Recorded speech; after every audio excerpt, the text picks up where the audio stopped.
I'm excited to have Mark Plotkin here, the IM to be. I think he's gotten all his IM norms already. I was excited to be part of the last one. And so I think we'll talk a little bit about that later in this interview. So Mark, thank you for coming. Thank you for making the time to be here. So how are you doing so far? I'm great. No, honestly, thank you so much for giving me the opportunity to speak with you. This is fantastic. I really appreciate the offer. All right, excellent, excellent. You're welcome. All right, so why don't you jump right into it? So why don't you share a little bit of your story? So most people don't know how you began in chess. So why don't you let us know what got you into chess and when did you start? Oh, for sure. I started chess when I was 4 years old, so 17 years ago now. But I learned it mainly because my dad was teaching my sister, my older sister, and she was always better than me at everything when I was younger. And my goal was to beat her at something.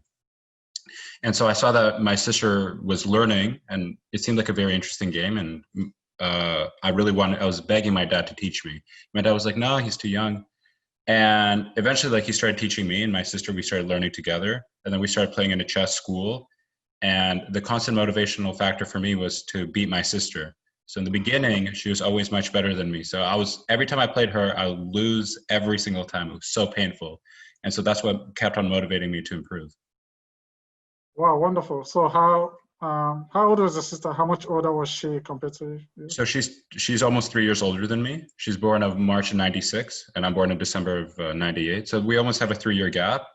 And I remember at one point it was like 300, 400 point rating difference. And I look at some of my old games occasionally, and I saw some of those games. She was just destroying me off the board. The games weren't even close.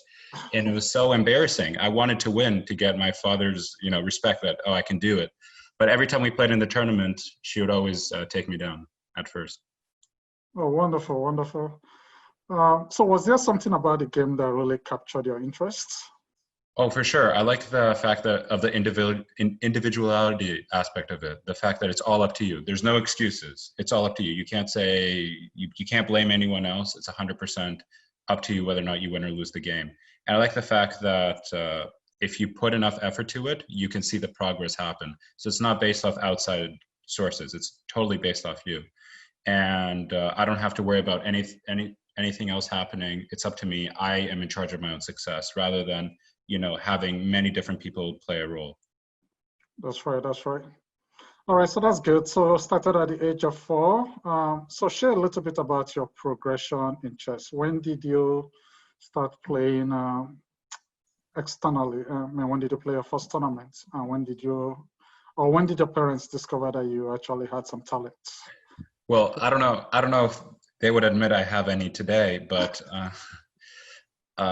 when I was 4, I was just playing amongst my father and my older sister. That was it. I wasn't playing anyone else. I think my first real tournament was when I was 6 or 7. I played in the Community and Youth Chess Championships before they even had the under 8 section.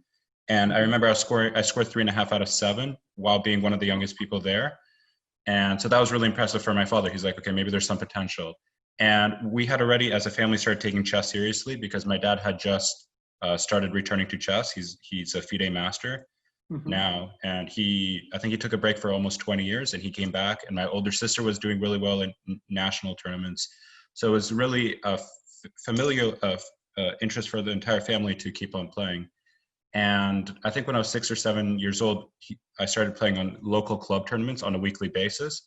And my parents started to see the progression because I was playing against kids that were around my age, and I was slowly being able to go up the ladder. Okay. So do you want to share? I know it's always fun when as parents. I know you mentioned it as well that you were looking forward to winning your sister. Yeah. And I'm sure at some point you're also looking forward to beating your dad.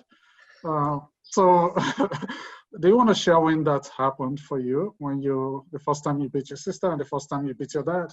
Oh, sure. For sure. I mean, it's a pretty fascinating story. So as I said earlier, when I was playing my sister, I was constantly losing to her. At one point, I'm sure the score was something like 100-0. It was not even close. I started when I was 8 and 9 years old. I started to close the gap in the difference between my skill level and between her and me. And I was eventually one game I was able to win, and I purely accidental. I think I was losing, and then I was able to win. And she started losing interest as soon as that happened, and she quit like within a year. And she basically gave up playing big tournaments since then, which is quite saddening, but that's what happened. For me, after beating my sister, the next one was my father, but that's such a big jump because my sister was probably around 1400 level at the time when I was able to beat her. Yeah, my dad was a FIDE master, which was another 1,000 That's points. right. So to get to him was going to take me at least a decade. My dad and I would play blitz when I was like 14 years old, and I was able to occasionally beat him, but I didn't take that as a sign of anything too serious because I knew that blitz was just for fun. We had a game in Hart House Chess Club, I think 3 or 4 years ago, where I was finally able to beat him in a tournament game. And that's when it was a sign for me that, okay, now I'm actually not as bad as I thought. And, if I'm able to beat my dad, who's a FIDE master, maybe there's some potential for me because I was finally able to break the next barrier I set for myself. Because before then, my dad was just wiping me out. We were playing in tournaments. He would always beat me. We would be playing blitz. He'd be scoring like 80%, 90% of the time against me, easily beating me. And then finally, once I took him down in slow games, in one slow game, I knew that there was potential for me to continuously improve. So I know with players, sometimes they struggle. So they either go all in for chess and then they forget about their education, or they go in all in for education and forget about chess. So for you, how do you manage to keep that balance with your studies and chess? Oh, for sure. I mean, at one point it was very difficult, especially when I was in university. I just graduated. But when I was in university, I was barely playing in any tournaments. And it was always that constant struggle, like, okay, I might be free this weekend. Should I play? Should I not? And I'm understanding that I'm taking a huge opportunity cost because if I spend 20 hours in a tournament over the span of a weekend, I'm removing that time to work on my studies. So that means that either I'm going to take away time from sleeping or time from actually studying or other things. So it's that constant balance. It was extremely difficult because it wasn't those only two things that were on my plate. Friends, family, and other obligations made it much more difficult for me. So at first it was impossible. Like I was having horrible sleeping patterns. I was unable to balance anything. And then I realized that for me to improve, I didn't have to play in every tournament possible. Before I thought, okay, if I just play in all the tournaments, eventually I'll get to the level I want. But in reality, it's not like that. Instead, it's much more based off the amount of work you do before the tournament. Playing in tournaments all the time doesn't make you improve. It's more the effort you put in. So I'd always try to squeeze in a few hours every week to study a bit, but it wouldn't be so important for me to play in a tournament. So I realized that if I play, in 6 tournaments instead of 20 in a year, that's totally fine. And even if most of those tournaments are going to be in the summer, that's even better because then, the school won't be in the way. That's right. That's right. So tell me a little bit about the support you got from your parents, because I know that plays a very big role in players, particularly when you're starting out in the game. So how important was that to have the support of your parents? Oh, for sure. It was amazing. I mean, I can tell you that I'm probably one of the luckiest kids when it comes to this from anyone I know in the world. I mean, as I said, my father's a FIDE master. I don't know how many parents have their fathers be, one of the best players in Canada. So I knew that I was very privileged in the fact that I had a father that was really good at chess and that he knew the importance of, having me play because I was really interested in it. So he kept on pushing me to play. Even though my mother wasn't the biggest fan of me playing in tournaments, she was always saying to focus on studies or other things. My dad really wanted me to play in more tournaments. So it was great that I was having his support. And he and I always traveled to every tournament I played in when I was younger, international tournaments, national tournaments, whether he'd be playing in it or not, he'd always be right there with me. So usually my mom would take care of my sisters, while my dad and I would be going on trips across Europe or in Canada. And it was great for me because I was able to build a great bond with my father, a very strong one that even lasts today. And on top of that, I was able to know that no matter what, that chess is definitely a part of us. And that felt really great for me because I really love the game. And so when there was a point for me where I was not doing so well in chess, my dad became a very inspiring factor in not having me just give up on the game, but pushing me to succeed. And that's why I still play today. Oh, that's awesome. That's awesome. So I'm happy you shared that because I know that plays a very important role. Because sometimes it's hard to find parents that will support your passion, particularly with chess, when Yeah, chess no, is not such a I known sport. yeah, I know. I can just to add to that. I definitely, when I speak to a lot of parents, for them, they view it as kind of like another thing that the kid does. You know, playing basketball, playing tennis. And when I was younger, I did all those things. It wasn't like I only played chess and that was it. I was Sure. playing a lot of other sports. But my dad viewed that chess especially as something important because he saw that I was having a lot of success in it, especially when I was young. I was always in the top 20s, and he thought that there was a lot of room for growth, that I had the potential to succeed. And so he never gave up on me being able to do that. And that's why, like, I'm super thankful, because with many other parents, they don't understand. And a lot of kids quit when they're young and they miss out on so much of the potential that they had to play and really show beautiful games. That's right. That's right. Do you want to share a little bit about your first tournament that you finished in the top spots? When did Oh, that happen for you? finish at the top spot. Well, I remember when I play in the club tournaments, it was called Roman Pelt's Chess Academy, and he's now a retired man. He doesn't run the school. I think it's been over like 5 years since he ran it. But I played there like over, like I want to say like 13 years. I played there around 13 years ago, and it was around the Vaughan location. And I was placed in the lowest category, and I was always not performing remarkably at all. And I know that it was usually I'd have to play 2 or 3 games, and I'd usually score 1 or 2 points. And then I remember the first time I scored 3 points within my section, I felt like, this was great, and I had this, that I was going to be great, and I was going to be world champion and everything. But I'm immediately brought back to earth when I see all the other kids around me that are just much better than me. And I remember when I won the tournament in the club section, just for that one day, I had an older kid play against me in one of the higher levels, and he just destroyed me. And I was shocked. I was like, but I got perfect, and you got 0 in your section. But it showed to me that even though I'm able to win in this tournament, that doesn't mean I'm even close to many of the people that are around me.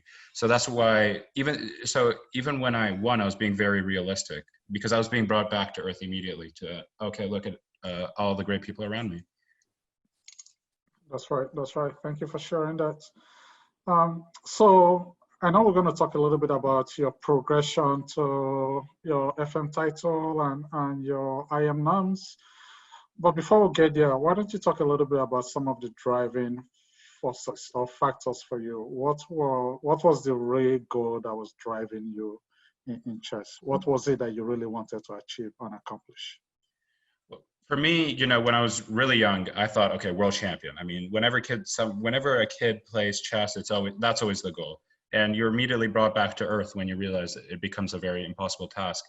But I always was very competitive as a kid in everything I did. That was always important for me to win. Even I would set competitions in my head. Like if we were walking, it would be important for me to cross a certain line before the person I'm walking with. Just that I would set little competitions in my head with anything, and I could share that competitive spirit even now. And for chess, it was incredibly important for me because there was as I said earlier, there was nothing that can stop me from succeeding. And so I knew that was all up to me. The driving factor was also that I wasn't the most physically active. And so I wasn't that good at a lot of sports. And I knew that I could shine through chess because not a lot of people played in it. So there's not a lot of competition. And on top of that, I was seeing success immediately since I started playing. So it wasn't like I was struggling at first. I already felt like I had that leg up. And so I was able to, continue to progress just based off the fact that I thought, okay, the sky's the limit for me. But when I was like 8 or 9 years old, I realized that, okay, obviously being world champion was impossible, but I started having more realistic goals. And I remember I thought, okay, if I hit 1500 and I quit, I'll be very happy, 1500 CFC. And then I hit it and I was like, this is nothing. Like I see the people around me. Now I want to hit 2000. I hit that. And then I remember I was like, okay, let's go for FM. And when I was 2000 CFC, I remember being FM seemed like, such a distant prospect. And then when I got it, which was in 2018, I was like, okay, well, why settle there? I just got a norm at the same time I scored my FM title. Why don't I go for the IM? And now that I hit the IM, I'm looking forward to the next title. So the driving factor for me is that there's always more space for me to improve. So even though I got the achievement I wanted, I want to go for the next thing, the next best thing. That's wonderful. That's wonderful. Idea three, I don't know if you can point to maybe three things that really played a factor in your progress, in you going all the way to getting your FM title, your IM title. I know your dad probably played a role as a coach in your early years. I don't know if you ended up hiring a coach outside of your dad. So are there things that you can point to that really helped you to achieve some of the goals you set out for yourself? Oh yeah, no, for sure. I mean, I was blessed with great coaches. Even though my dad was a coach in the beginning, he didn't coach me after I think I was like 8 or 9 years old. I was able to get a coach. He gave me a coach. First, it was a guy named Yuri Ochkus, and I was with him for a long time. He's a FIDE master. And then I was with an international master, Nikolai Naritsyn, for a while as well, for over a year, I think. So those two people really played a factor. Obviously, being with my dad was like the number one factor. All my success is like 99% dedicated to him. If he wasn't around, I wouldn't even be playing this game. So so any success that I see is totally based off him. Of course, those coaches definitely played a role, and I'm super thankful for them. I had a few coaches here and there, but for a very limited amount of time. Those two that I mentioned, Ochkus and Naritsyn, taught me for a substantial amount of time, and I'm very thankful for them. Now I'm studying with, now since I have this motivation to, achieve the next title, I'm working with a lot of mutual friends of mine that are near my level, that are themselves trying to reach a new milestone. Okay. So it's always been great for me that I've had, a lot of people that not only support my vision, but are also interested in improving themselves. And so it seems like it's a mutual benefit where we could work together to do that. So, but as I said earlier, like for my dad, it's by far, like if I were to do a ranking system, my dad takes the first 10 spots. That's right. And then there's the 11. That's right. So I know there's also has to be some discipline on your own part to study and to put in the work, because it takes quite a bit to get into chess. Did you have a specific plan? I know some players they want to study every day, they want to do puzzles every day, maybe play a game every day or something. Did you have a plan that you were working with while you were shooting for your FM and IM titles? So that's actually a very interesting question, because I'm going to tell you, I have a very unorthodox method in comparison to almost any other person you'll speak with that is even near the title or the rating that I have. Firstly, the way I improve in chess is it's almost subconscious. When I try not to do anything as a chore for chess, because I always viewed chess as fun. So anytime I would take it too far, I would already realize I'm taking this in the wrong direction. I'll give you a short anecdote. When I was 14 years old, I remember I was working really hard at chess, and I was really grueling over it. I was reading the books, reading out a chessboard, moving the pieces around, trying to figure it out, reading these complex books. And then I'll be playing in tournaments and I would just be losing. And then I'd have like a few months losing streak. And I was like, what's going on? Like, I'm putting in all the effort. But it was really because I started liking the game much less. And so I had to take a break for a while and realize that, okay, I need to get back that love for the game. That's the number one thing. Okay. And so for me, I need to make sure I love the game.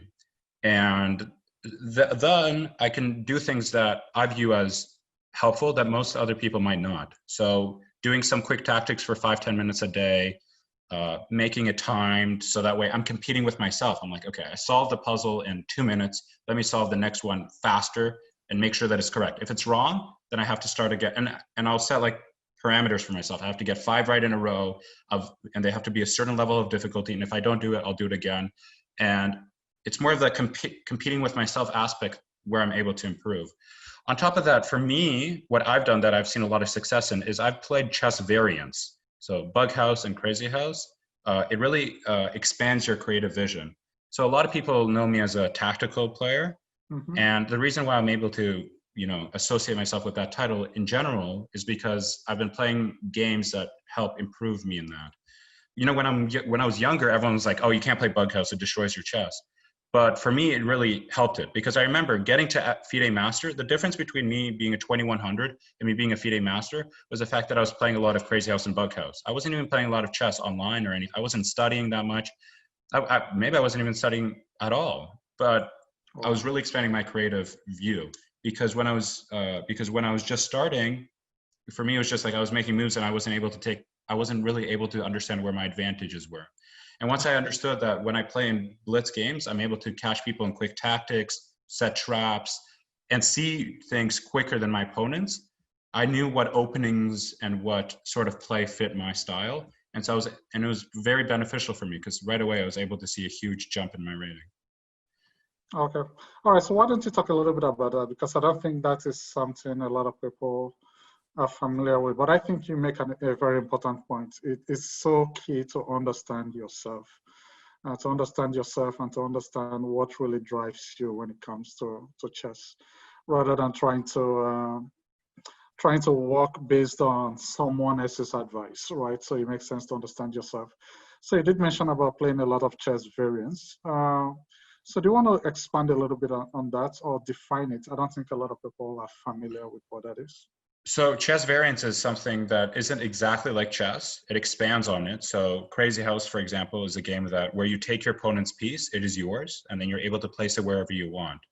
So in chess, obviously, you can't do that. You can't just take a piece and place it wherever you want. But having that expands your ability of understanding where your opponent's weak squares are and what pieces can go where and what is the dream square for a certain piece and how can you get it there? Is it realistic?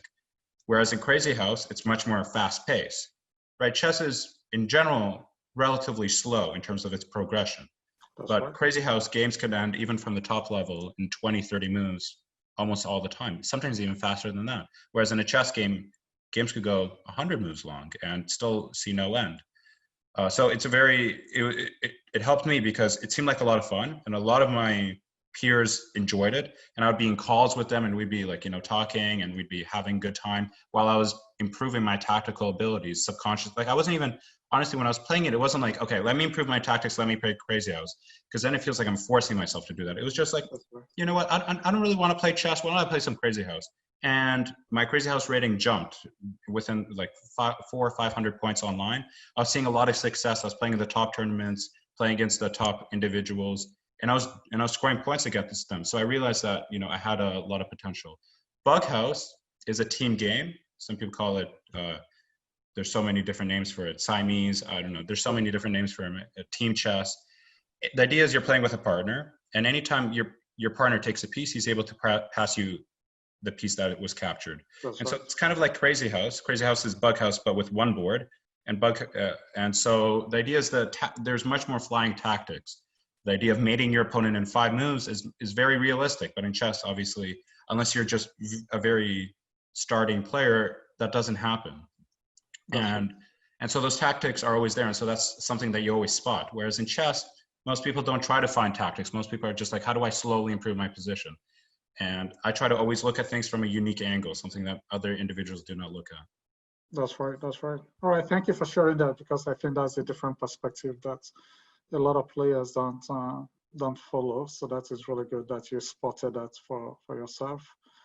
If I could just follow with that, I think that just to add on exactly what you said, most people view those two games, I said Crazy House and Bug House, in a very negative light. Their view is, well, it doesn't help you with positional chess. It doesn't help you with openings. There's no end games there. You're just looking for tactics all the time. That's true. And that's how it helped me, but it didn't degrade my other skills. It wasn't like I was just playing that and everything else was going down. It was more like I felt like I wanted to shine somewhere, and playing a lot of these variants helped me shine in the tactical area. And so through that, I've been seeing a lot of success just based off my tactics alone. That's right. Okay, all right. So let's talk a little bit about your road to getting the titles, FM titles. So you got your FM title in 2018. Yeah. So that's very recent. That's just 2 years ago. So I mean, I would have thought that maybe you got that way earlier back. So what was the journey like for you? I'm assuming that you were a little bit frustrated. I guess you probably expected to get it much earlier. So tell us a little bit about that. What was the journey like to your first FM, and why did it take you that long? I'm sure you were expecting to get it earlier, so share a little bit. Oh my God, for sure. It was grueling. It's so painful. It was heartbreaking moments. You know, when I speak to people now that are my age and near my level, they get it much earlier. I got in 2018, right? I'm born in 90, so I was 19 years old. I was almost 20 years old when I became a FIDE master. And most of my peers now that are near my level, they got it when they were 14, 15, 16 years old. People I talked to in camp, 17, way ahead of what I was. As I said earlier, like when I started chess, you know, I was playing in club tournaments all the time, but even I was always within the top of Canadian kids, but I was never number one. I was never number two. I'd always score top 5, top 10, top 20, but it wasn't enough for me to stand out. Even though that I had a father as a chess player, I clearly wasn't able to succeed, especially in youth tournaments. I tied for first place in one Canadian Youth Chess Championship. I won one Canadian Chess Challenge, but those were all towards the end of my, you know, that's when I was 15, 16 years old. When I was younger, I was always playing in these tournaments. I played in like 8 Canadian Youth Chess Championships and to almost no success. I was rarely in the top, I think I was rarely in the top 5, sometimes in the top 10, usually outside of that. And I would just have heartbreaking performances where I'd be leading the tournament, doing well in the beginning, and then just bomb games. And it'd be so painful because it's just like, this is an important tournament. People are watching it. You know, you can qualify for the World Youth. And this is a great motivating factor for people to continue. And I'd just be falling and I wouldn't be able to see. And I'm like, okay, next year is going to be my year. And I would have games where I'm just playing amazing and then it just collapsed. And I have this very famous moment in 2014. I believe it was the Canadian Youth was in Montreal that year. And I think at that moment they only had 6 rounds or maybe it was 7. I don't remember. No, it was a 7-round tournament, right? Okay. And I started off amazing. I beat the top rated player in the tournament and I had 2 out of 2. Then I drew the second best player in the tournament. I had 3.5 out of 4. And then I beat 2 of the top 5 players in the tournament and I had 5.5 out of 6. So it was a whole point again ahead of everyone in my competition. And I thought, okay, this is going to be my first time to win Canadian Youth Chess Championship.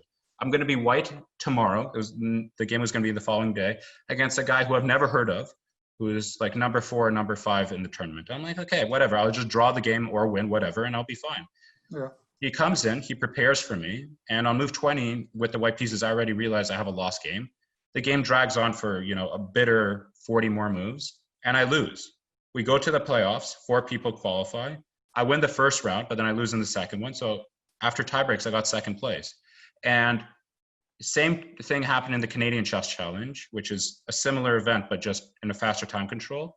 Yeah. I'd be ahead. And I remember I was playing against a kid from British Columbia.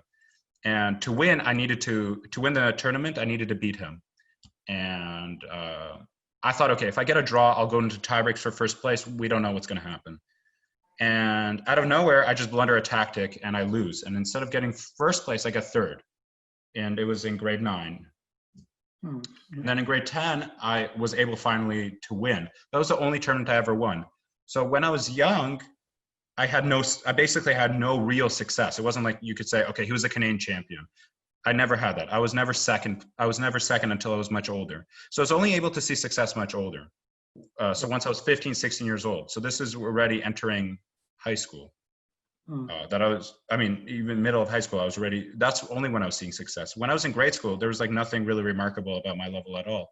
I could occasionally win some provincial tournaments, but I was unable to stand out from my peers.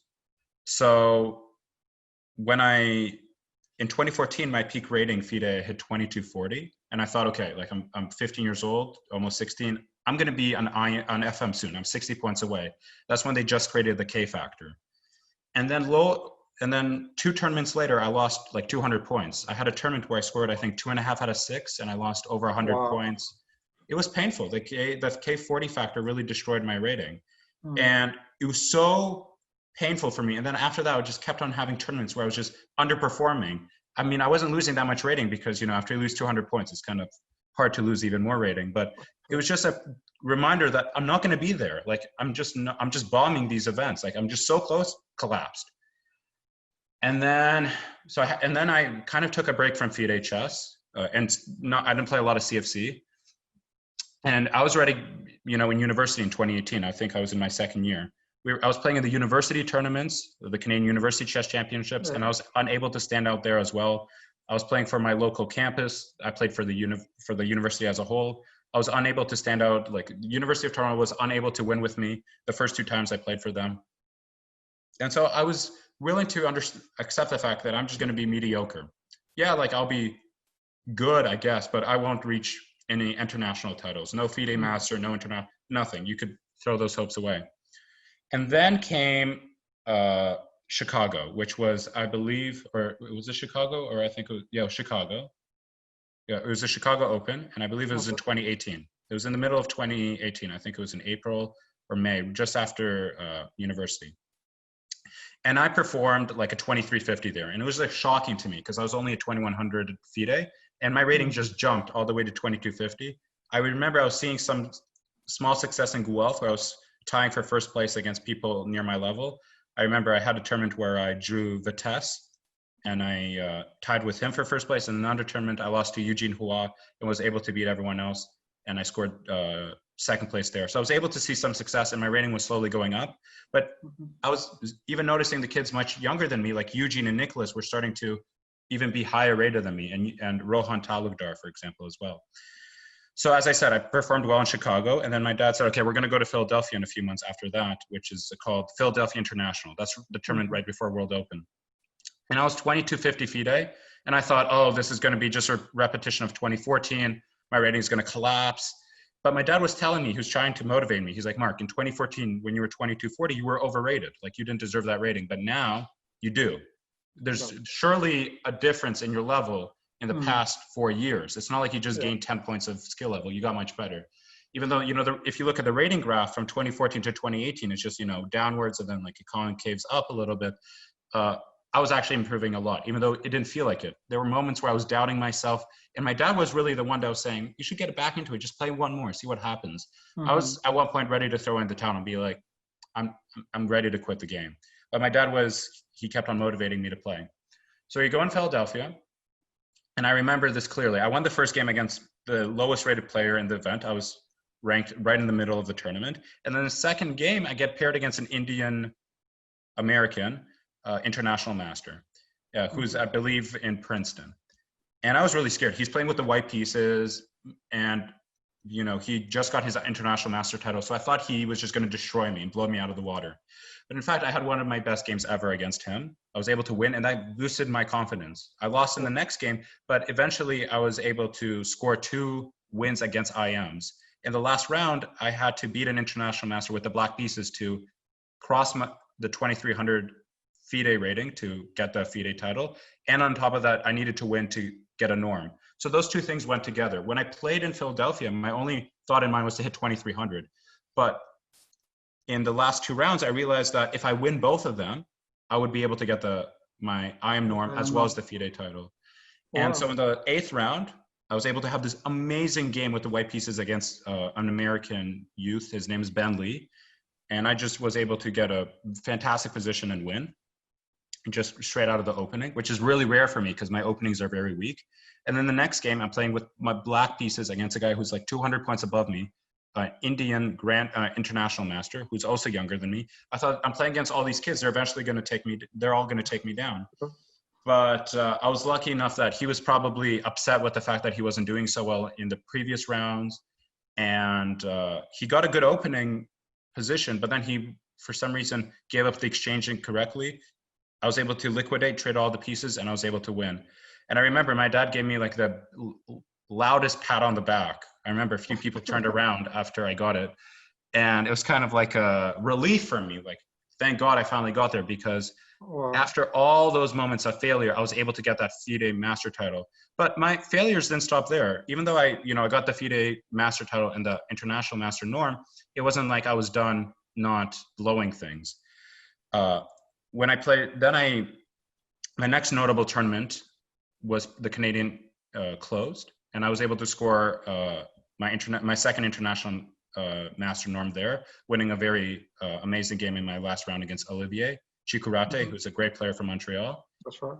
But then to get my third norm was brutal. to get my third IM norm was just probably one of the most painful experiences anyone has to go through.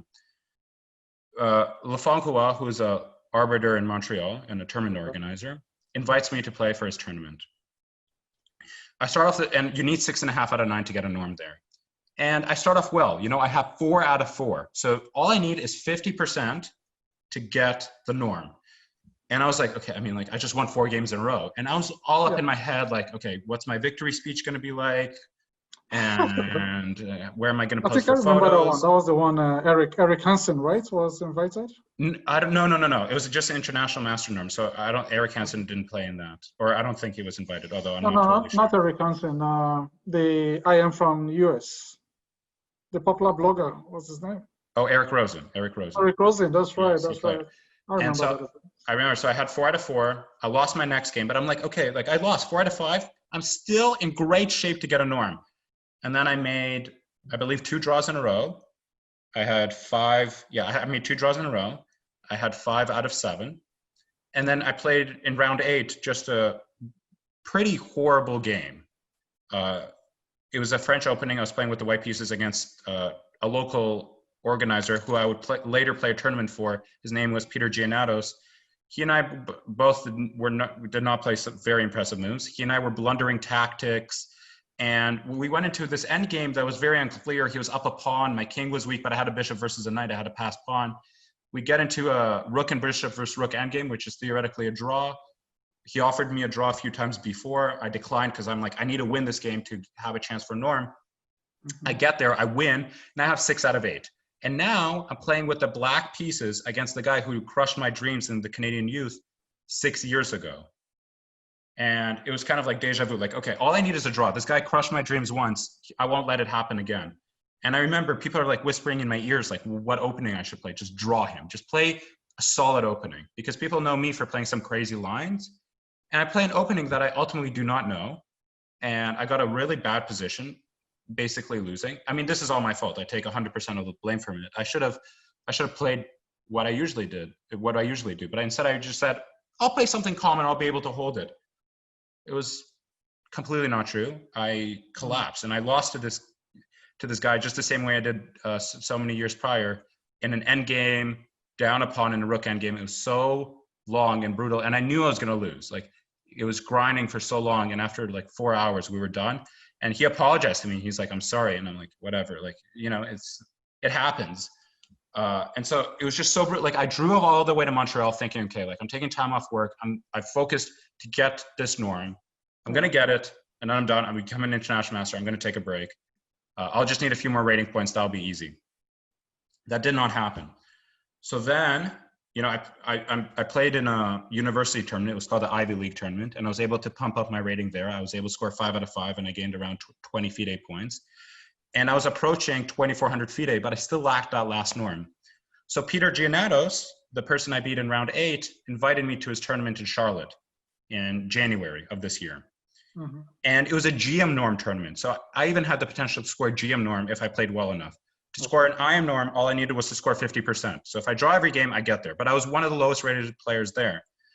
And I remember thinking, okay, just 50%, how hard can that be? I start off the tournament, okay, like I lose the first game, I win the second game. And I was always coasting around either -1 or 50%. And going into the final day, I had to get 2 out of 2 to get the norm. I believe I had 3 out of 7. Yeah, I had 3 out of 7. And I was paired up with the youngest international master of all time, a kid named Mishra Abimanyu. And I was playing with the black pieces. And I knew him to be a theoretical genius. So I thought, okay, let me just surprise him. Did not happen. I did not surprise him. I got a losing position straight out of the opening. I was struggling. But luckily, he made some pretty big inaccuracies. I was able to create enough counterplay to confuse him. He put himself in time trouble, and I was able to win. So now I have 4 out of 8. And now I'm like, oh my God, this is Montreal all over again. I just need half a point. And I'm like, okay, but this time I'm with the white pieces, and I'm playing with one of the best female players in the world, one of the best players in America. Her name is Carissa Yip. I think she's like 30th in the world for females. I'm like, okay, all I need is a draw, and I'll get there, I'll be done. And the Sicilian, and she was clearly expecting me to play a gambit, the Smith-Morra gambit, which is what I usually do. But I went back to let me just play calm and just, play like a standard theoretical line and just try to achieve just a normal position and then try to, and be okay. Instead, doesn't happen. I totally blow it. And in a game where I could have maybe fought on, she was able to outplay me in that game and she won.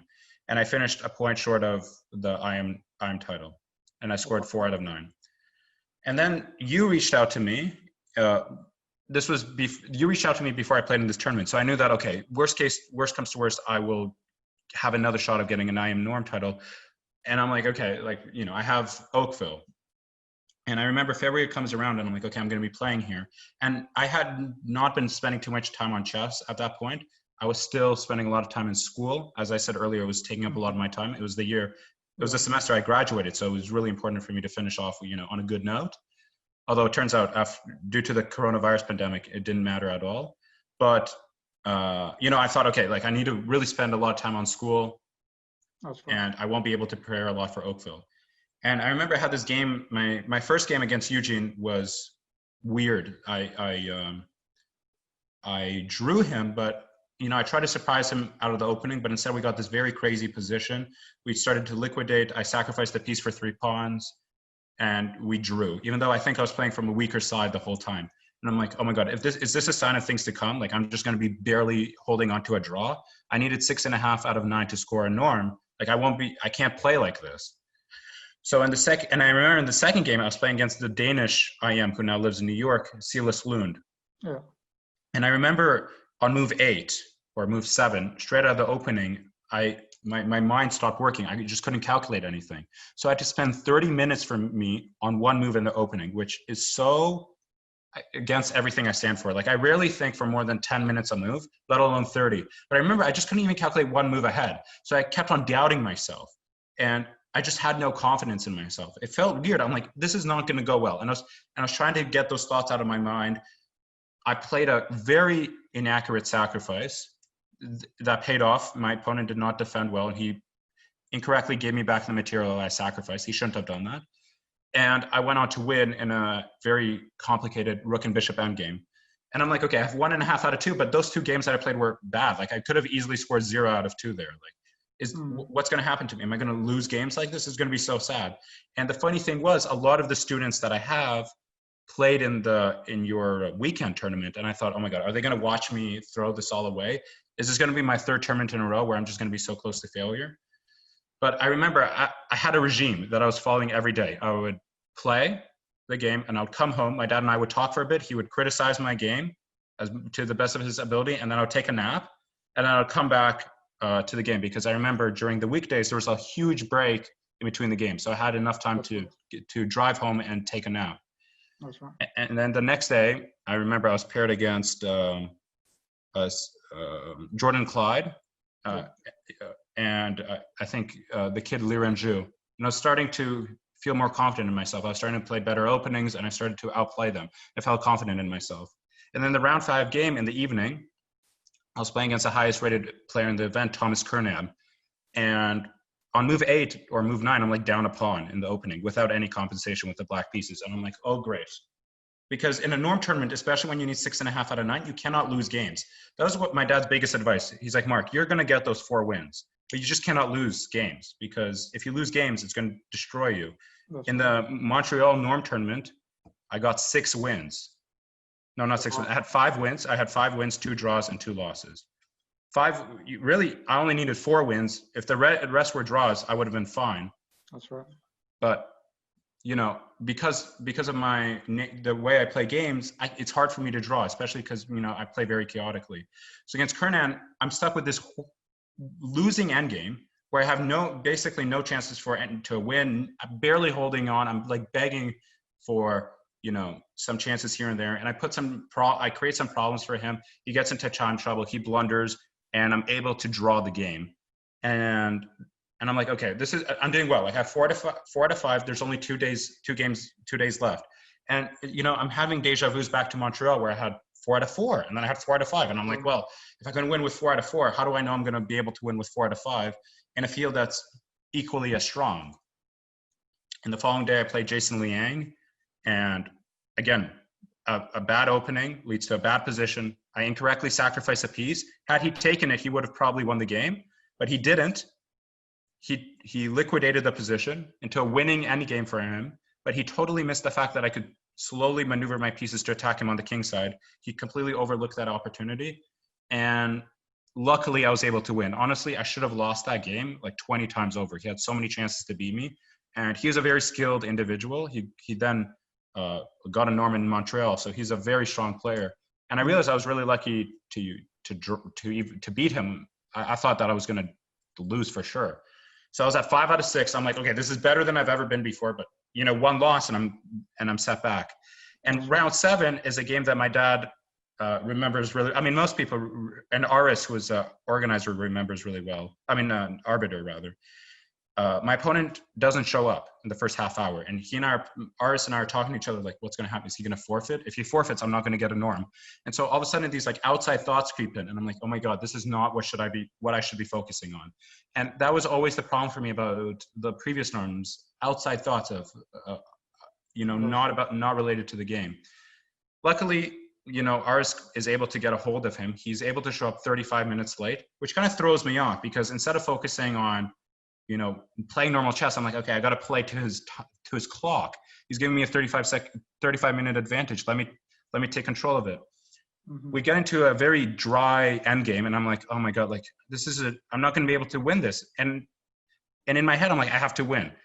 But I was telling myself, if I try too hard to win, I'm gonna lose, which I've had happen to me in norm tournaments before. When I was in Charlotte in the first round, I was offered a draw. I declined it. I played one of the worst moves possible, and I went on to lose quite quickly after that. So I was just like, oh my God, like, what should I do? Should I accept the draw? Should I play? I also had times where I regretted accepting draws too early or offering them too early. I eventually am able to outplay him in a rather equal endgame, and now I have 6 out of 7. And then I remember just the amount of enormous pressure that was being placed on me. Everyone was talking to me, messaging me that same day, being like, oh my God, you're half a point away, Mark, you're half a point away. And this was reminding me back to when I was 4 out of 4 and I was failing, and all those Canadian youth tournaments where I was failing and choking in rounds. And I'm just like, I'm not going to be able to do this. And I get paired against the French international master, Tanguy Migaud. And as usual, I show up a few minutes late. He sits there at the board, and we make a few opening moves. I played an opening I rarely play, a queen's pawn opening. And I offered him a draw quite quickly, because I'm like, okay, if, a draw, I get a norm. He declines, and I'm like, oh my God. And it was bothering me so much, because this reminded me all of Montreal.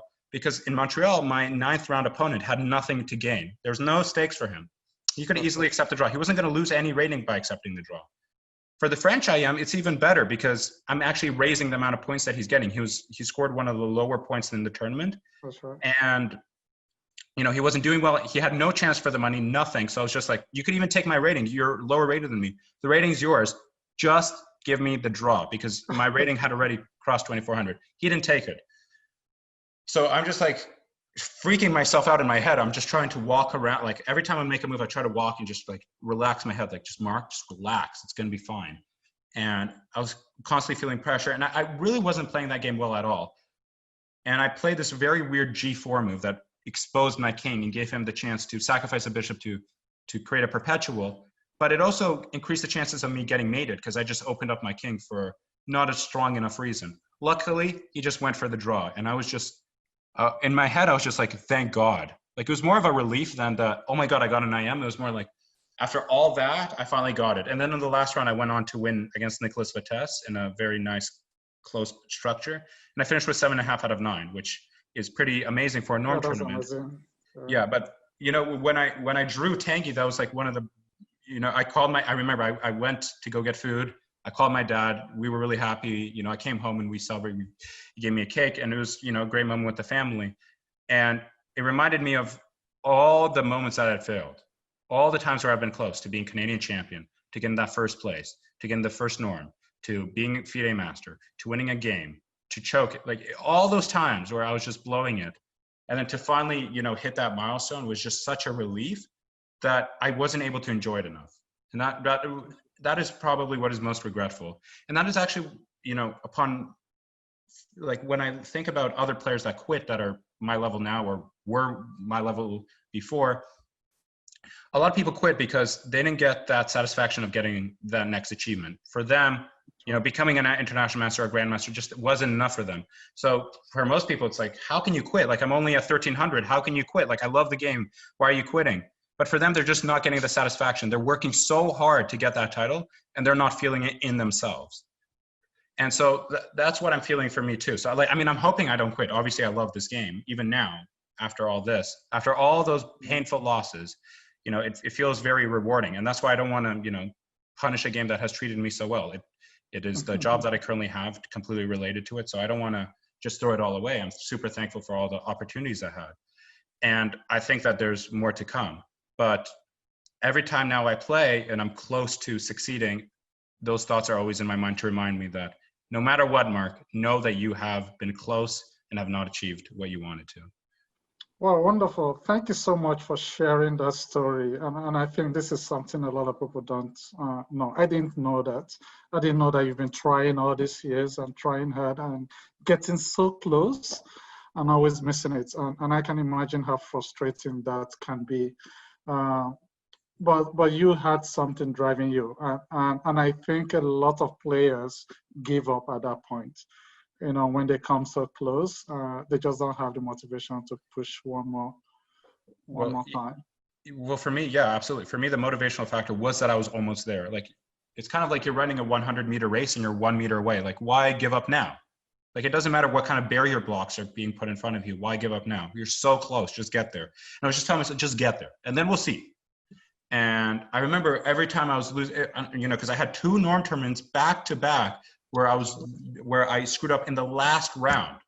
Yeah. And I was just like, you know, for most people, it destroyed them. It destroyed me. Like, I remember on the flight home from North Carolina, people, like, as I was leaving the tournament hall, everyone's like, Mark, how are you doing? I'm like, I'm fine. They're like, really? Are you okay? And people are like, yo, Mark, don't feel sad. I'm like, okay. And, you know, just the pain that I was feeling and, you know, trying to avoid having that shared with the public because it's such a painful experience. You don't want to go through that. And then the long trek home, I remember waiting for the airport that was delayed for 2 hours and then dealing with you know, not a very interesting, you know, cabin mate who was just talking to me about nothing. And I was just feeling like, oh, like this is such a grueling experience. Like, why am I getting punished like this? But, you know, obviously, you know, when I look back at all my failures, it obviously feels worth it now that I've, you know, achieved my goal. But, you know, it's such a brutal thing that for many people, they would just give up. But for me, the most motivating factor was that I was close. If I was just 1800, I can't imagine just being like, I want IM. It was more that I was how close I was. And I'm like, oh my God, look at how much time I put into this. Quitting right now would be such a sad thing to do. Like, I'm so close, just get there. That's right. Well, that's good. Thank you for sharing that story. I really appreciate it. So what is I know now you're looking forward to getting the GM norms. I believe you don't have any GM norms yet, do you? No. Okay. So what's the plan for that like? I know the pandemic has disrupted maybe some of the plans you had, but how are you preparing for that? So on a totally honest perspective, the pandemic actually has helped me a lot because I'm very self-deprecating. Like, I try to be self-deprecating on myself. Like, it doesn't matter to me how I express it in others. It's more an internal look. And I believe that I'm overrated at the current rating I have. So playing in tournaments right now wouldn't be beneficial. Like, that's the viewpoint I had after scoring the norm. I wasn't really planning on playing tournaments even before the pandemic hit. I'm like, okay, I'm going to play Oakville. If I don't get there, probably my next tournament is going to be in the summer because, as I said, university, other factors played a role, and I just wouldn't have enough time for the chess tournaments anyway. Yeah. And so I thought, all right, I'm just going to see what happens. After getting that I am, qualifying to become an international master, I guess you could call me IM Elect, I've been studying a lot with mutual friends of mine, people that have a shared interest in improving themselves. So I've been studying with a few FIDE masters in Canada that have an interest to become an international master. We're reading books. I'm trying to work on my openings, which I can tell you is an extremely painful process for me because I'm very bad at memorization. So to constantly look at the same thing over and over again bothers me, because I'm like, I can't look at this. I can't, because I can't memorize all this. So it's been a, a painful process, but I think it's been great, because I actually I feel it when I play in online chess. I feel like it's reflecting in the games that I'm playing, that I'm actually slowly improving. And of course, the motivating factor too is my friends are telling me that I can get there without me bringing up the subject. They're like, Mark, you're almost there. They're like, Mark, you're 65 points away. Like, just get there. It's like, if you have one great month, you could be a GM. Because, when I was playing in Oakville, I gained 40 points, right? And so it really like jumped me. Rather than just, barely squeaking by to be 2,400, I really jumped through the hoop and I hit 2435. So that means my next goal being GM is much easier to attain than what it would have been if I was 2,400. Mm-hmm. But, I've been really taking advantage of the pandemic in that I don't have to travel that much, right? I'm playing it safe. I still try to hang out with my friends, but I have much more free time. School is no longer playing a role now that I've graduated. So I'm much more focused on improving my chess. So I'll spend an hour or two daily reading through chess books, looking online, trying to improve myself. Now, the books that I read are Jacob Agar books. He's a popular Scottish grandmaster who has written a lot of great books. And so for anyone near my level, I would highly recommend reading any of those books. He works on your middle game and your end games. To work on your openings, it's more just staring at an engine, making moves, and just understanding them. And not even understanding, just memorizing them, which I haven't fully got around to, if I can be completely honest with. It's such a painful process. But, there's many good books out there that I can recommend. It's not just those. I try to read books sporadically, just, a few pages here, a few pages there, and see what different authors have to provide, from famous grandmasters in the past that wrote books to contemporary ones. I think there's a lot to learn. Okay, all right, excellent. That's awesome. So at this point in your chess career, I know you've had a lot of experience, you've gone through so many ups and downs.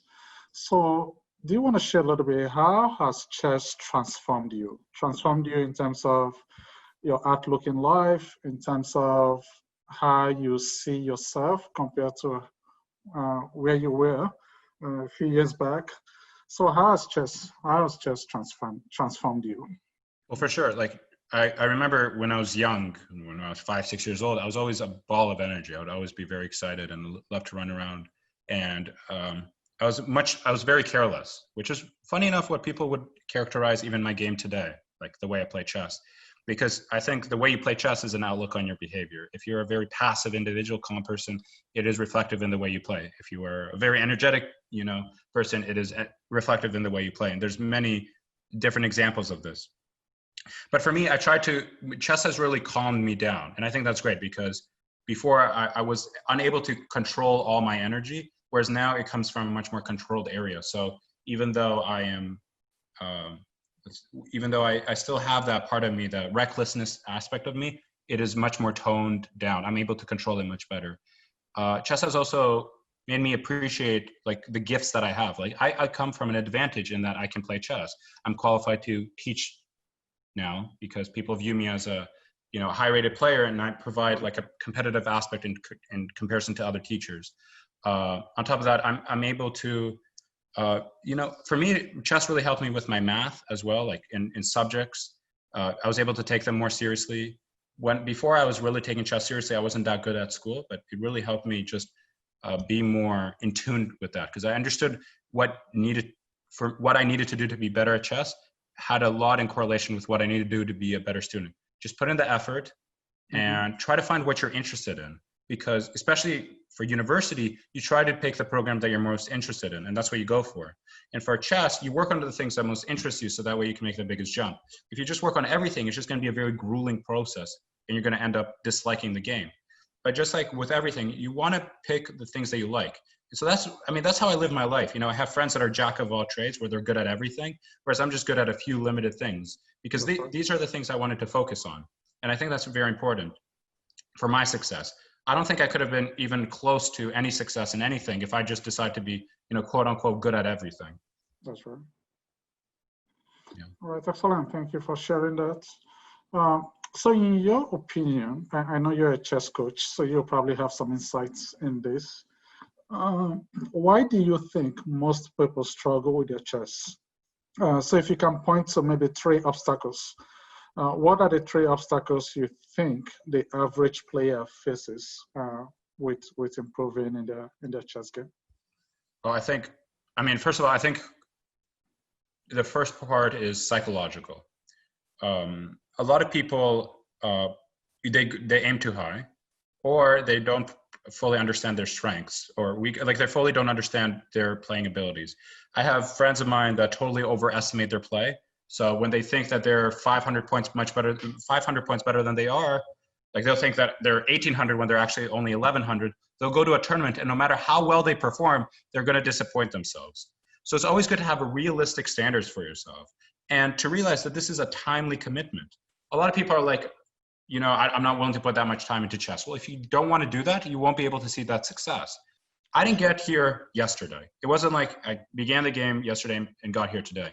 And you always hear about these child phenoms, and I can tell you that they're spending a lot of time every day. There's no such thing as a kid who just doesn't do anything and becomes a great player. And you can't do that at any point. If you want to jump 200 points, whether you're a 1,000 or a grandmaster or just starting out, you can't just be like, I'll let the game figure it out for me. I'll just play for fun. You need to set realistic goals for yourself and set aside certain amount of time to focus on the chess. Think about what your true weaknesses are. You have to really diagnose yourself correctly. I have friends of mine that believe that they're bad in opening theory when they're perfect at it, and they just continue studying it. And I'm like, you are so good at opening theory. If you just worked on other things as much as you did openings, you'd be a grandmaster by now. But these people do not correctly understand what their strengths are. On top of this, as I said, the timely commitment is an important factor. People really don't understand how much time takes, how much time you need to put in to be successful. Usain Bolt doesn't cross 10 seconds in one day. This was a lifelong process for him. Now, for me to be an international master is much less notable than Usain Bolt breaking the 100-meter world record in 9.3 seconds, but it's the same kind of thing. You have to put in that effort day in and day out. If you don't expect that kind of success. If Usain Bolt only put in half that effort, he would have probably never crossed 10 seconds. And same with all the other runners. And same with all the other grandmasters in the world. You don't just see that, overnight. Especially chess, because it's so grueling. The 5-hour, 6-hour games that easily can happen. I mean, I remember in the Norm tournament, there was a guy who they played until in the middle of the morning, right? Liang against Posthuma, right? So the idea is the chess itself is grueling, over the board chess, and you don't play in it just to just to play. If you're actually having a goal to succeed, set certain goals and try to achieve them. And if you fall short of them, don't just quit. Don't just think, I'll never get there. Wrong. I'm a perfect example of someone who never got there, but eventually did. Always wanted to be Canadian champion and never getting there. Always struggling in tournaments after tournaments, choking all the time, even though convincing myself I was at that level. And, even when I look back on it, I'm like, what? How did I not do well here? Why did I make that move? That it doesn't make sense. Why? Any other move works, and I just played that. Come on. And so, of course, you must be critical of yourself, but you also must play for the enjoyment. As I said, there are people that are better than me that quit, and it's so sad. They're younger than me, they're better than me, and they quit. It's such a loss of potential of what they're able to bring to the game. Obviously, other factors play a role, life and everything else that comes along with it. But they knew that this was happening way before they got their grandmaster title. So becoming a grandmaster and then quitting at a young age is, in my eyes, it's slightly disappointing, because I see all the potential that they threw away. And so my main thing is, don't quit. Don't give up on yourself. You're not going to get there right away. And that's the point, because it's going to be much more rewarding if you get in the long run. If I were to run 100 meters tomorrow for the first time in my life and cross 10 seconds, I would not enjoy it as much as if I did it over a 10-year period. Because then I'd be like, wow, I failed for so long and I finally got there. And that's exactly how I felt like when I got my IM title. I'm like, I failed for so long. It was such a brutal process, and I finally got there. That's right. Yeah, thank you.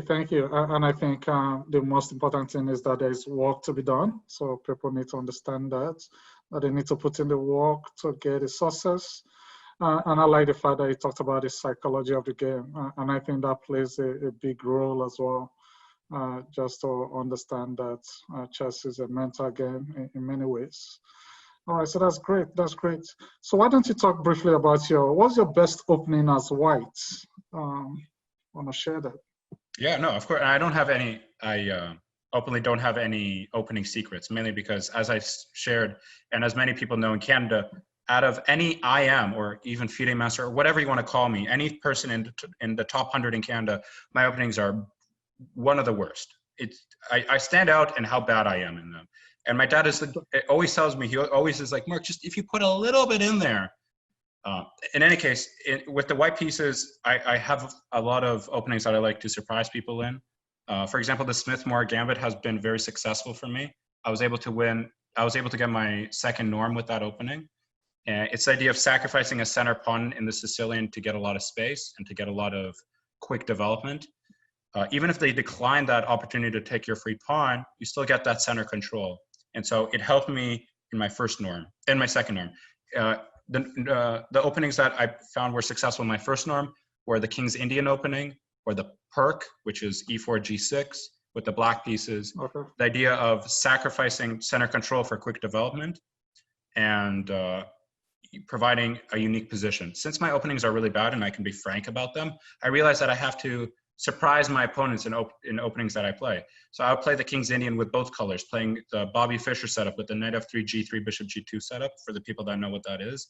You're quickly just trying to fianchetto your king side and castle, and you're bringing all your pieces over to the king side. I had a game against Jason Liang where I did that. I had a game in Chicago against Justin Sarkar where I did that. A game against Ben Lee where I got my first norm. I did that. So I try to choose similar patterns for me to see success in my openings. Since I'm not interested in memorizing a bunch of lines, I just try to use the same ideas with white and black. So that way it's a much more limited scope of things that I have to memorize. Well, that's a good idea. I think I love that idea. So always try to play the King's Indian, whether you're playing white or black. And the idea is always to get your pieces to the king side and attack the opponent's kings. Okay. Yeah, and you always are able to create new and unintuitive ideas. So it's not like something your opponent can predict. There's F file pushes, G file pushes, H file pushes. Sometimes black can surprise you and play on the queen side. Same with the white pieces. I remember I had a game against an international master from America named Alexander Ostrovsky. He was just dominating me, and then out of nowhere, I was able to create a kingside play that he did not expect, and he resigned immediately. Like in a position where it seemed like he had two pawns queening on the queen side, I was able to blow him off the board on the king side. It creates a lot of counter chances for you, even in positions of true struggle, where you make big mistakes and your opponents are able to get strong advantages. The King's Indian provides you the chance to fight back and to create counterplay seemingly out of nowhere, because you're able to open up the position in the flank that you want to play on. That's right. Oh, wonderful, wonderful. So what's your best chess book ever? The best chess book ever. Well, since my parents are Russian, I think it would be incorrect for me not to say the Endgame Manual. I mean, that's everyone's favorite book. And I mean, I've read it inside out many times over. I highly recommend it. There are a lot of, that book I would recommend if you are struggling with endgames. I mean, there are obviously more basic books than that, but he covers, Mark Dvoretsky covers basically all topics, literally every small detail. And so if you find that you're having problems with zugzwang, or you're having problems with opposition, or you're having problems with breakthroughs or fortresses, it is covered in the book. And you could easily find it. It literally covers everything. In fact, many grandmasters even swear by it. And Vladimir Kramnik came out with a new edition recently, like I think a month ago, on this book, even though the writer passed away a few years ago, because it's such a monumental book. I read it when I was 1800. I read it when I was 2000. I'm reading it now again. It's a book that you could reread because there's so many positions, and those ideas you need to keep fresh in your mind because they always come up. And so it's great for endgames. And this is just an endgame book. This is just an endgame book. Okay. When I was 1800, I read the middle game, just the facet of the game. by Max Aoui, who is the 5th world champion. He wrote it with, I think, Kramer in the 40s. It was a great book. Obviously, it lacks engine support, so we don't know. Not every move is validated by the engine. So undoubtedly, there will be some mistakes. Nonetheless, I think it was a great book. People forget key weaknesses that happens in middle games. And in the middle game book, it talked about everything from dynamic play to strategic play to weaknesses, and I mean everything in between. And there were even 2 parts to it, and I read them both. I liked the first part much more than the second one. Before I read the Dvoretsky book, I would always swear by the middle game book, mainly because it's not a well-known book, and so I highly recommend it for anyone between 1600 and up. Like, it's good for me now, and it was good for me when I was reading it 5-6 years ago. Oh, okay. All right, excellent, excellent. So when you look at the chess world, who is your mentor on the global chess stage? Do you have any? What do you mean by that? So who's your mentor? Is there a player that you look up to in the global chess? Currently or currently? Yeah. Oh, a person that I look up to right now. I mean, it's kind of hard to say I'm not a fan of Magnus Carlsen. I mean, he is just why? because he's a great player and he provides good games. And I like, I truly like his play. In terms of personality, Levon Ironian and and he's great. I think the games that he provides are so fun. I mean, people know him recently for his poor performance in the previous candidates, but honestly, he had a lot of great games. He won the World Cup twice, something nobody else has done. He was at one point like the second highest rated player. At one point, people thought that he would challenge Carlsen for the title. I think he's a great player, and he provides some very interesting games, something that no other player in the top rank does right now. And so even though he's kind of fallen a little bit, it's really fun watching him play, and he's a great personality. So I choose Carlsen mainly because he's the best, and he fits my style in that he doesn't need good openings and to get to win. I love that because, chess at the top level is all engine openings all the way until move 30, and then the game begins. For Carlsen, the game can begin on move 5, a totally brand new position, and it's just getting played out. And I love to see it. So if that came out more, I'd be a fan of all the top players. But I can name you so many top players that have just memorized the whole book. So when I watch Sergei Karakin play, I immediately close the tab because I'm not interested in watching a ton of theoretical playing. That's right. That's right. All right, so that's good. I'm sure that's why Magnus Carlsen is so hard to defeat. He's such a great player. Okay, so tell us, what have you been up to these days in terms of chess? So, as you know, we are in the middle of a pandemic, so it's impossible to play in a tournament locally. Although the situation is improving. So, I mean, I'm hopeful that something will happen within the next year. We will see. It's impossible to know. Tournaments in Europe are opening up, and so there's a thought for me of going there. But I don't believe I'm at GM level yet, and I don't know if I want to travel so far. For a title I don't deserve, I think I deserve yet. So when I was traveling to Charlotte, I thought, okay, like I should get it. Like right here, great example, I can get it, no problem. And I thought I was worthy of the title. Right now, I do not believe I'm worthy of it. So traveling to Europe, whether it be Italy or Greece or in Serbia or in Hungary, they're running tournaments in all of them. I don't know if I want to do that quite yet. Especially also because it's slightly scary, the pandemic. It hits different areas in different places. And to have that constantly on my mind, where I go into a hotel, do I go in a hostel? How much money is that going to cost? Can I talk to other people? Can I eat food? What food can I eat? What places can I go to? Do I have to Google search coronavirus locations? And to have that all on my mind will mean that I will lower my chances of getting a norm. Because the more thoughts that enter my mind, especially me, because as soon as something else creeps into my head, I don't succeed. Whenever I'm stressed about something, if I'm stressed about school, I know I should just drop out of the chess tournament because there's no way I play well in it. But so I know that right now, given the current situation, I won't be able to play yet. So I'm currently unable to play. But as I said earlier, I'm studying, and so that's why it's an open avenue for me. It's not like I've closed it off. Some people, they hit IM, they're like, we're done. But I think I want to get to that next mantle. Okay, so that's good. So you're studying and you're teaching chess. Currently, oh yeah, to answer your second half of the question, I am currently teaching. I mean, for right now, it's a full-time thing, mainly because, I mean, I would be doing it less if I saw opportunities to play. I love playing in the summer. That's really what I take advantage of in the summer. Right now, I mean, since there aren't tournaments, I work full-time teaching kids at the local school, Canada Chess Youth Club, and I like to, hang out with my friends, but that's basically all I have time for. I'll definitely cut down on the teaching if that meant, a potential to get the GM title. That's right. That's right. Okay, so I know you have a game to show us, but before we do that, if players, kids that are watching, if they want to get a hold of you, what's the best way people can reach you? Oh, for sure. So first of all, you could reach me out on my chess.com or Elite Chess. My username is Little Plotkin. So the word little and then Plotkin. It's a funny name because I got that account many, many years ago from my father. I was much smaller than him. I think I was like 8 or 9 when he bought me my Internet Chess Club account, which many people probably don't even know what that is, but that's where you had to pay to play before. And I remember you playing there, and he's like, okay, you're Little Plotkin. And I just kept that title forever. And it's always, when I was growing up and I started, passing my father in height, people are like, well, he's not little anymore. Why is he Little Plotkin? But, it's a title that's true to me. If I'm 30, if I'm 80, I will keep that title. So Little Plotkin is where you can find me everywhere. On any chess site, I'm a Little Plotkin. I probably have a chess account on every server you can think of. But Elite Chess and Chess.com are the main ones I think about where I play. All right, excellent, excellent. Okay, so why don't we go to the game that you want to share with us?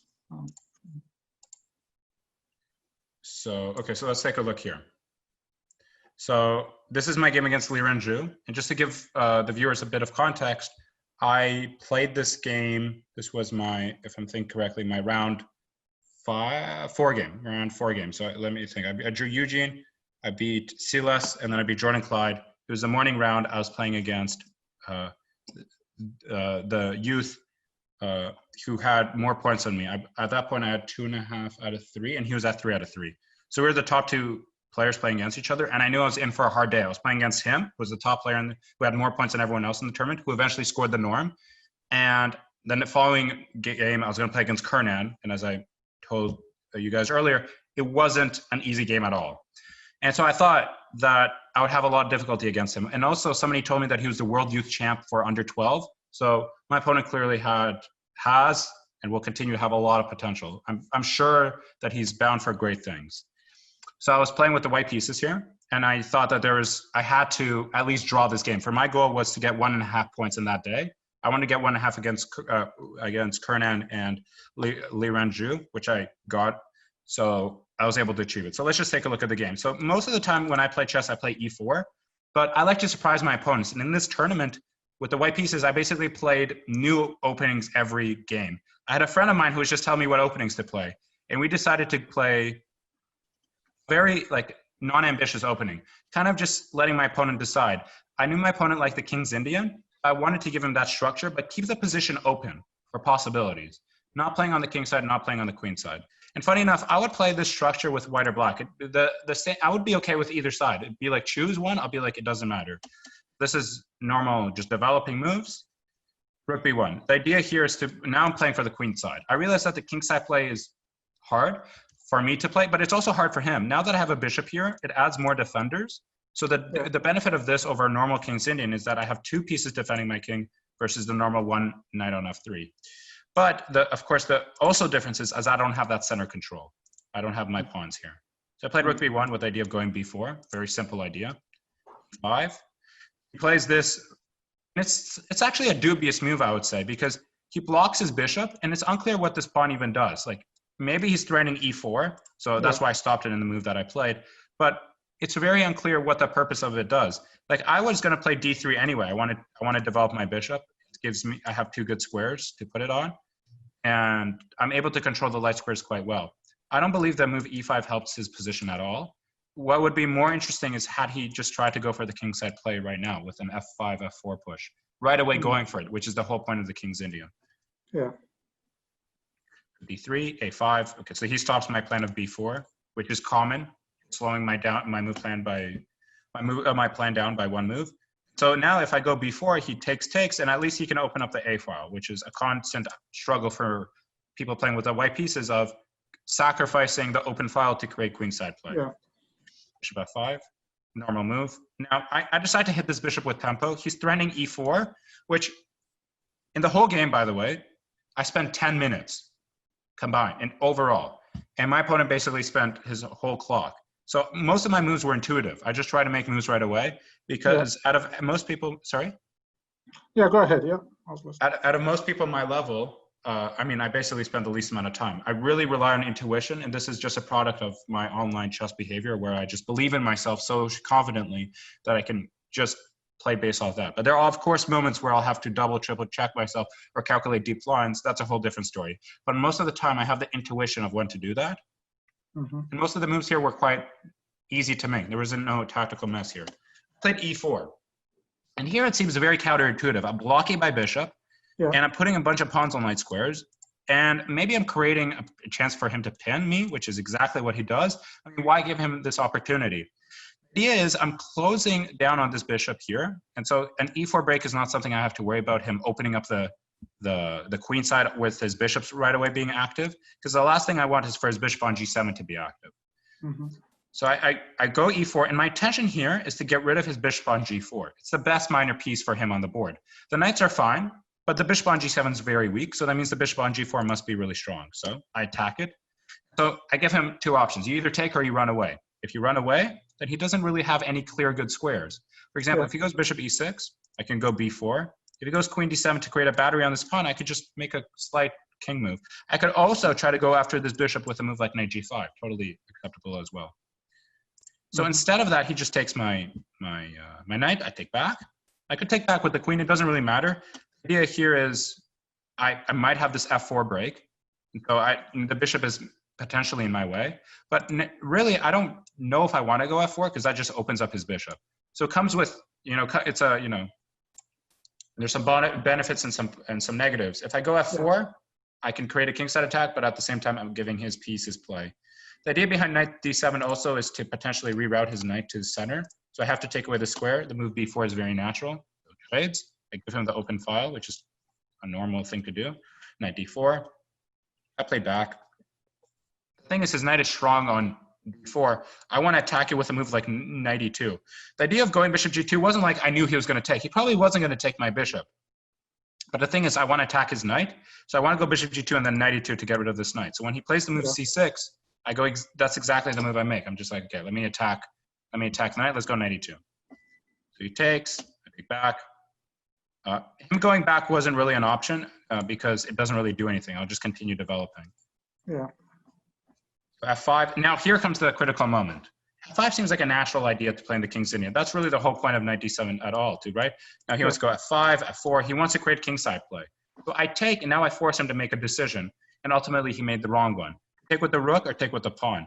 If you take with the rook, you're unable to help your pawns push in the center, and you're unable to push.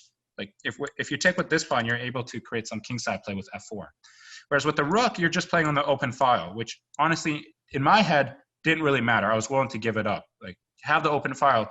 I don't really care for it. You have two open files. Both of those files don't help you much. I'm just going to continue my development, and that's what I did. So I played first of all, I played b5 with the pure intention of opening up the b file. Yeah. Rook c8, I get to develop my bishop. Now my bishops are staring at the queen side, which is exactly where I want to play. Him going rook c8 is a great concession because now he's opened up the a file for me, which is something I'm going to take advantage of very soon. He brings the rook back. Because here it's very unclear what he does. If he develops his knight, his rook gets trapped. And so it's quite hard for him to even come up with a plan. So he's clearly struggling. In this position, I was already very confident in my chances to win. I have a very easy plan to make, play on the queen side, open up the position, whereas it's unclear what he even does. He has no play.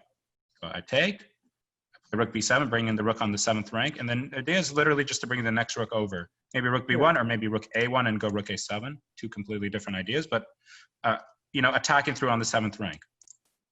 Rook b7, I go rook b1, and now he plays knight f6. Developing his piece makes sense. Problem is that, okay, d5 doesn't really do anything for him. Center control is not that important right now for him And he's really playing this maybe for a trick is what I thought, because it looks like bishop b6 works, pinning the rook and queen, but it doesn't, because after takes, and I hit the queen, he's able to take my rook with an in-between move, hitting my king check, and then he takes the bishop, and now I'm down 2 rooks and a knight for a queen. Yeah.